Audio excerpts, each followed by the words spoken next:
units. We have shots fired in the vehicle in question from Cambridge. Last in the area, Dexter Ave. Any units to assist in Watertown. That's one army at Dexter Ave with reported shots fired at officers trying to stop the vehicle. K-22. Shots in Dexter. They have explosives, some type of grenades. They're in between the houses down here. Shots fired. Shots fired. Loud explosions. Loud explosions. Loud explosions. Shots fired. What? Loud shots fired. Shots fired. You hear a grenade going off? And both armed with firearms. You said that they paid cash at the Shell gas station, then fled towards Harvard Square.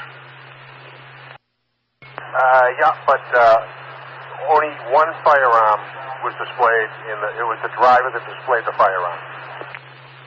Okay, driver displayed the firearm. Was he the lighter skinned, the darker skinned rather, or the one that's 5'7"? Slight facial hair.